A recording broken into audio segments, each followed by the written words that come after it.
تو اب یہ بات کرتے ہیں کہ جو حضرت جویریہ بنت حارث تھیں وہ کس طرح سے رسول اللہ صلی اللہ علیہ وسلم کے نکاح میں آئیں۔ تو حارث بن درار نے قریش کے اشارے سے مدینہ پر حملے کی تیاری کی۔ یہ کون ہے؟ مطلب ان کے والد۔ اور رسول اللہ صلی اللہ علیہ وسلم کو جب یہ خبر ملی تو آپ صلی اللہ علیہ وسلم 2 شعبان 5 ہجری کو مجاہدین کی ایک جماعت کو لے کر روانہ ہوئے۔ جیسے ہی حارث جو تھے، ان کے جو والد تھے، جب ان کو یہ خبر ہوئی تو وہ وہاں سے بھاگ نکلے، چلے گئے وہاں سے، اور آپ صلی اللہ علیہ وسلم نے راستے میں قیام کیا اور پھر لوگوں سے مقابلہ کیا۔ اللہ تعالیٰ نے ان کی مدد بھی کی اور یہ جو جنگ تھی رسول اللہ صلی اللہ علیہ وسلم جیت گئے۔ اب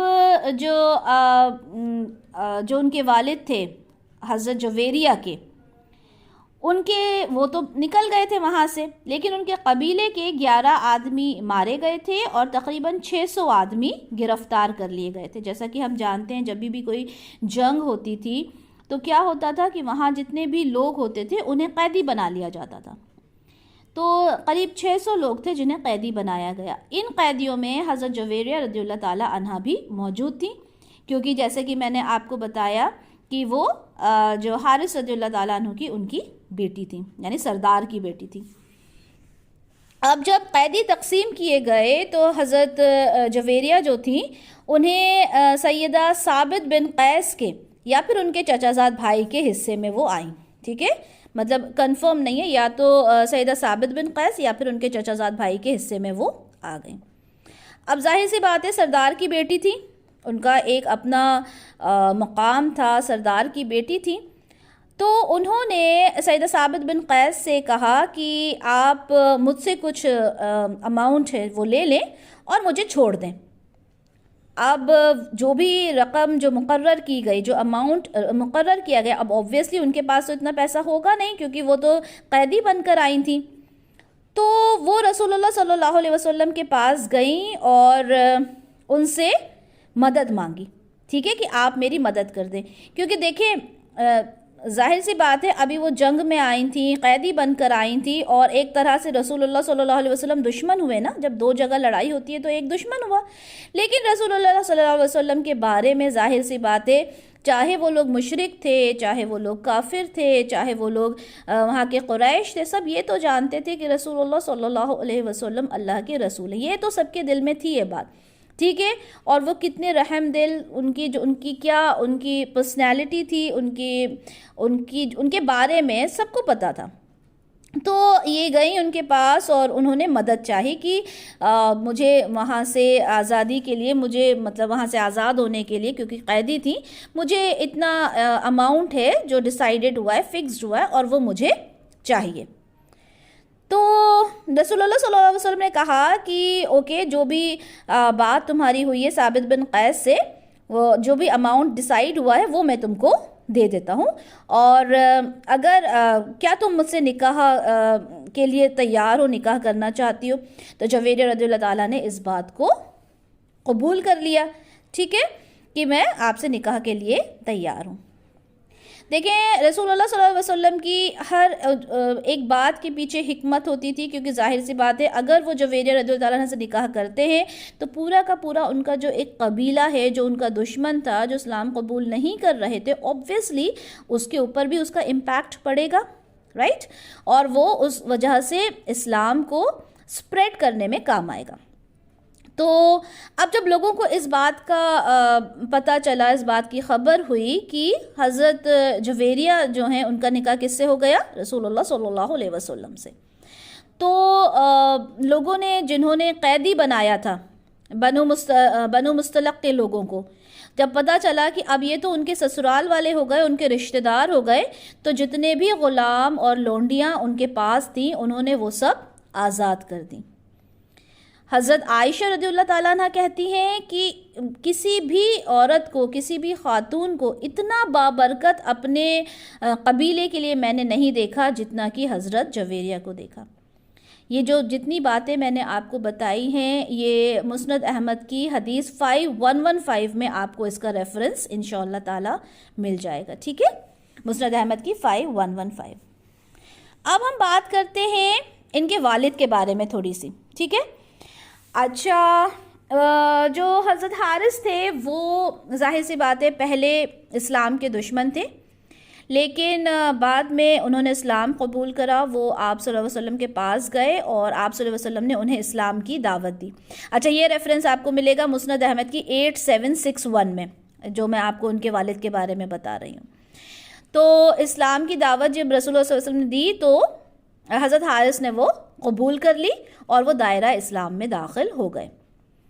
پھر جب دائرہ اسلام میں داخل ہو گئے، ظاہر سی بات ہے سردار تھے ایک قبیلے کے، تو آبویسلی مالدار بھی ہوں گے، تو آپ صلی اللہ علیہ وسلم نے انہیں زکوٰۃ کی دعوت دی کہ زکوٰۃ دیں، تو حضرت حارث نے وہ بھی قبول کر لیا۔ تو انہوں نے کہا کہ ٹھیک ہے، میں اپنی قوم کے پاس جاتا ہوں اور انہیں اسلام کی دعوت دیتا ہوں اور زکوٰۃ ادا کرنے کے لیے ان سے کہتا ہوں، اور پھر میں جو بھی زکوٰۃ دے گا اسے مطلب میں پورا کلیکٹ کر لوں گا، آپ اپنے یہاں سے کسی کو بھیج دیجیے گا اور وہ زکوٰۃ آپ لے لیجیے گا۔ آپ صلی اللہ علیہ وسلم نے کہا کہ ٹھیک ہے، میں تھوڑی دیر میں اپنے یہاں کا کوئی نمائندہ یعنی کوئی بندہ میں اپنے یہاں سے بھیج دوں گا، آپ پورا جو جتنی زکوٰۃ ہے وہ آپ وہاں سے کلیکٹ کر لیں۔ اب حارث بن ضرار رضی اللہ تعالیٰ نے سوچا کہ ٹھیک ہے، وہ گئے وہاں پر، انہوں نے سب سے زکوٰۃ کی بات کی، سب سے کلیکٹ کر رہا۔ جب کلیکشن سارا ہو گیا تو اب وہ انتظار کرنے میں تھے کہ بھائی رسول اللہ صلی اللہ علیہ وسلم کسی نمائندے کو بھیجیں گے، لیکن اس نمائندے کو آنے میں تھوڑی دیر ہو گئی، تھوڑا وقت لگ گیا۔ تو اب جب بہت دیر تک وہ بندہ کوئی آیا نہیں رسول اللہ صلی اللہ علیہ وسلم کے پاس سے، تو یہ حارث بن ضرار تھی، ظاہر سی بات ہے انہوں نے ابھی اسلام قبول کیا تھا۔ اب انہیں یہ ڈر لگا کہ ایسا تو نہیں کہ کسی بات پر اللہ کے رسول مجھ سے ناراض ہو گئے، تو انہوں نے کیا ڈیسائیڈ کیا کہ میں خود ہی جا کر یہ زکوٰۃ کا جو پیسہ ہے وہ دے کر آ جاتا ہوں اور معلوم بھی کرتا ہوں کہ کیا ریزن ہے۔ تو خیر آپ صلی اللہ علیہ وسلم کے پاس انہوں نے جانے کی تیاری کی۔ اچھا، اب یہاں پر آپ صلی اللہ علیہ وسلم نے کیا کیا کہ ولید بن عقبہ انہیں زکوٰۃ لینے کے لیے بھیج دیا کہ آپ جا کے زکوٰۃ لے کر آ جائیں، ٹھیک ہے، ڈیلے ہو گیا تھا لیکن تھوڑے ٹائم بعد انہیں بھیج دیا۔ اب جو ولید بن عقبہ تھے وہ راستے میں ہی تھے اور انہوں نے یہ سوچا کہ بھائی یہ قبیلہ تو ابھی مسلمان ہوا ہے، ابھی اسلام لے کر آیا ہے، پتہ نہیں وہ سچ میں اسلام لے کر آئے ہیں یا نہیں لے کر آئے، پورا قبیلہ ہے، ایسا نہ ہو کہ وہ مجھے قتل کر دیں، مجھے مار دیں۔ انہیں لگا ڈر، اور وہ آدھے راستے سے واپس آ گئے اور آ کر آپ صلی اللہ علیہ وسلم سے کہہ دیا کہ انہوں نے تو مجھے زکوٰۃ دینے سے انکار کر دیا اور مجھے قتل کرنے کی بھی کوشش کی، ٹھیک ہے، کس نے؟ ولید بن عقبہ نے یہ کہہ دیا کہ انہوں نے تو زکوٰۃ بھی نہیں دی اور مجھے قتل کرنا چاہا۔ اب یہ بات تو آپ صلی اللہ علیہ وسلم کو بہت ناگوار گزری، تو انہوں نے ایک جہادی دستہ بنایا اور انہوں نے کہا کہ حارث بن ضرار رضی اللہ تعالیٰ عنہ کی طرف بھیجا کہ آپ ان کے ساتھ جنگ کریں، ٹھیک ہے، لڑائی کریں۔ اب جب راستے میں جو حارث رضی اللہ تعالیٰ عنہ تھے وہ جو جہادی دستہ تھا انہیں وہ مل گئے، تو ان سے پوچھا کہ کیا ریزن ہے، کیا بات ہے، تو انہوں نے کہا ہم تو آپ سے لڑنے کے لیے آئے ہیں، اور ساری بات انہیں بتائی۔ تو حارث رضی اللہ تعالیٰ عنہ نے کہا کہ نہیں، وہ تو ہم سے ملے تک نہیں، ہم سے تو ان کی ملاقات بھی نہیں ہوئی، اور پھر وہ رسول اللہ صلی اللہ علیہ وسلم کے پاس آئے اور انہیں ساری بات بتائی کہ دیکھیں ایسی تو کوئی بات نہیں ہوئی تھی۔ اب رسول اللہ صلی اللہ علیہ وسلم کو جب یہ بات پتہ چلی تو کہ یہ سب ہوا ہے، تو اس وقت سورہ حجرات کی آیت نمبر 6 نازل ہوئی۔ کب؟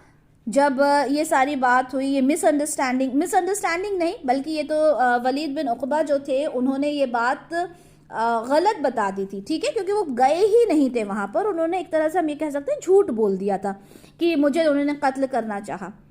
تو جب یہ ساری بات حارث رضی اللہ تعالیٰ عنہ نے انہیں بتائی تو سورہ حجرات کی آیت نمبر 6 نازل ہوئی، جس کا ترجمہ میں آپ کو بتاتی ہوں۔ اے ایمان والو، اگر کوئی فاسق تمہارے پاس کوئی خبر لے کر آئے تو تحقیق کر لیا کرو، کہیں ایسا نہ ہو کہ تم ایسے کسی گروہ کو نادانی سے نقصان پہنچا دو اور پھر اپنے کیے پر پشیمان ہو۔ دیکھیں بہت کچھ ہمیں اس آیت سے پتہ چلتا ہے۔ کیا پتہ چلتا ہے؟ اگر آپ کے پاس کوئی بات لے کر آئے جب تک آپ اس بات کی تحقیق نہ کر لیں، اس بات کو اچھے سے سمجھ نہ لیں، تب تک آپ اس بات پر بلیو نہ کریں۔ ہوتا ہے نا، یہ تو بہت ایک کامن بات ہے کہ کوئی آتا ہے اور آپ کو کوئی بات بتاتا ہے کہ ایسی بات ہو گئی، اس نے ایسا کیا، اور آپ غصے میں آ جاتے ہیں، طیش میں آ کر رشتے خراب ہو جاتے ہیں کہ اچھا انہوں نے میرے بارے میں ایسا، جبکہ وہ بات ہوتی ہی نہیں ہے۔ اور یہ رشتہ داروں میں، خاندانوں میں بہت ہوتا ہے نا۔ تو اس طرح سے جب یہ کوئی اس طرح سے کوئی بات ہو تو ہم نے کیا کرنا ہے؟ ہم نے اس بات کی اچھے سے تحقیق کرنا ہے، ہم نے اس انسان کے پاس جا کے پوچھنا ہے کیا ایسی کوئی بات ہوئی تھی۔ ٹھیک ہے، یہ بہت بڑا ایک ریزن ہوتا ہے خاندانوں میں لڑائیوں کا، مس انڈرسٹینڈنگز کا۔ تو ہم نے کیا کرنا ہے؟ کوئی بھی بات کو اچھے سے معلوم کر لینا ہے۔ ٹھیک ہے، تو یہ جب ہم سیرت پڑھ رہے تھے تو ان کے والد کے بارے میں بھی بتانا ضروری تھا۔ اچھا، حضرت جویریہ جو تھی وہ بہت ہی خوبصورت خاتون تھی۔ ان کے بارے میں کہا جاتا ہے کہ کوئی بھی انہیں دیکھتا تو ان کی طرف مائل ہو جاتا۔ obviously سردار کی بیٹی تھیں تو ان کا ایک جو رہن سہن جو تھا وہ بھی بڑا ہی اعلیٰ تھا، اور بہت ہی عبادت گزار تھیں۔ اور عبادت کے بارے میں بات کریں تو مسند احمد کی 5461 جو حدیث ہے اس میں ہمیں صبح کے اذکار ملے ہیں انہی کی وجہ سے۔ ٹھیک ہے، وہ کیا بات تھی وہ میں آپ کو بتاتی ہوں کہ آپ فجر سے لے کر چاش تک نماز پڑھ رہی تھیں، جا نماز پر بیٹھی ہوئی تھیں، نماز نہیں سوری مطلب اذکار کر رہی تھیں، جا نماز پر تھیں، کچھ نہ کچھ پڑھ رہی تھیں، کچھ اذکار کر رہی تھیں۔ تو آپ صلی اللہ علیہ وسلم نے کہا کہ آپ ابھی تک اسی حالت میں بیٹھی ہوئی ہیں؟ تو انہوں نے کہا کہ جی۔ تو آپ صلی اللہ علیہ وسلم نے کہا کہ اچھا میں تمہیں ایسے کلمات کی تعلیم نہ دوں کہ جن کا اگر آپ ذکر کریں، مطلب جن کو اگر آپ پڑھیں تو آپ جو اتنی دیر تک یہاں بیٹھی تھی اس سے بھی زیادہ وہ بھاری ہو جائیں۔ یعنی آپ جو فجر سے لے کر چاش تک یہاں بیٹھی ہوئی تھیں، آپ جو بھی کچھ پڑھ رہی تھیں تو ان سے بھی زیادہ بھاری ہو جائیں۔ کچھ کلمات ہیں، میں آپ کو وہ بتاتا ہوں۔ ٹھیک ہے، تو وہ کلمات کیا تھے؟ سبحان اللہ عدد خلقہ، سبحان اللہ رضا نفسہ، سبحان اللہ زینت عرشہ، سبحان اللہ مداد کلماتہ۔ تو ان کو 3 بار پڑھنا ہے، یہ 4 کلمات کو۔ تو یہ کتنا وزن میں بھاری ہوں گے؟ جو مطلب وہ فجر سے لے کر جو چاش تک بیٹھی تھی، وہ جو عبادت کر رہی تھی ان سے زیادہ بھاری یہ جو 4 کلمات ہیں جن کو 3 بار پڑھنا ہے۔ تو انہی کے تھرو ہمیں یہ اذکار ملے صبح کے۔ ٹھیک ہے، تو کیونکہ ان کی عبادت کو دیکھ کر رسول اللہ صلی اللہ علیہ وسلم نے یہ بات ہمیں بتائی۔ اچھا، ایک بات اور آپ کے تھرو ہمیں پتہ چلتی ہے، وہ یہ ہے کہ صرف جمعے کے دن کا روزہ، یعنی ایک صرف جمعے کا نہیں، جو جمعے کا ہوتا ہے خالی وہ نہیں رکھنا چاہیے۔ وہ کیسے پتہ چلا ہمیں؟ ابو داؤد کی حدیث ہے 2422 کہ ایک دن جمعے کو، جمعہ تھا، تو آپ صلی اللہ علیہ وسلم حضرت جویریہ رضی اللہ تعالی عنہ کے پاس آئے اور آپ روزے سے تھیں۔ تو آپ صلی اللہ علیہ وسلم نے پوچھا کیا کل تمہارا روزہ تھا؟ تو حضرت جویریہ نے کہا کہ نہیں۔ تو آپ نے پوچھا اچھا تو کیا تم کل روزہ رکھو گی؟ تو حضرت جویریہ نے کہا کہ نہیں، میں تو کل بھی روزہ نہیں رکھوں گی۔ تو آپ نے فرمایا کہ ٹھیک ہے پھر تم افطار کر لو۔ کیا مطلب یہ روزہ آج کا مت رکھو، یعنی صرف جمعے کا روزہ مت رکھو، یا تو تھرسڈے فرائیڈے ہو یا پھر فرائیڈے سیٹرڈے اگر روزہ ہو۔ ٹھیک ہے، تو اس سے ہمیں کیا پتہ چلا کہ صرف فرائیڈے کا روزہ نہیں رکھنا چاہیے۔ ٹھیک ہے، اگر کوئی ڈے پڑ گیا فرائیڈے کو، that is a different thing, کہ کوئی جیسے آپ کوئی خاص دن اگر اس میں آتا ہے اگر، تو وہ تو ایک الگ بات ہے۔ لیکن صرف آپ سوچیں کہ صرف آج چلے میرا روزہ رکھنا ہے مجھے اور میں صرف فرائیڈے کا رکھ لوں، تو وہ نہیں رکھنا چاہیے۔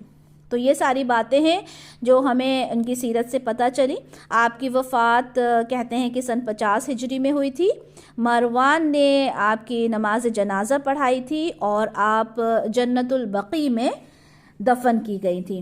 تو یہ کچھ باتیں ہیں آپ کی سیرت سے ریلیٹڈ جو ہم نے یہاں پہ ڈسکس کی ہیں، اور اللہ تعالیٰ سے یہی امید ہے کہ یہ جو ساری ہم سیرت ہم جو پڑھ رہے ہیں اس میں جو بھی باتیں ہمیں ہمارے دل کو چھوتی ہیں انہیں ہم اپنی زندگی میں اپلائی کریں اپنی لائف میں، تاکہ ہماری زندگی ان خواتین کی طرح بن جائے جن کو اللہ تعالیٰ نے اتنا خاص مقام دیا تھا۔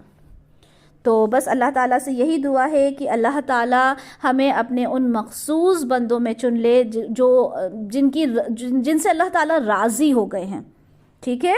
بارک اللہ لی ولکم فی القرآن الکریم ونفعنی وإیاکم بما فیہ من الآیات والذکر الحکیم۔ جزاک اللہ خیرا کثیرا وأحسن الدنیا والآخرہ۔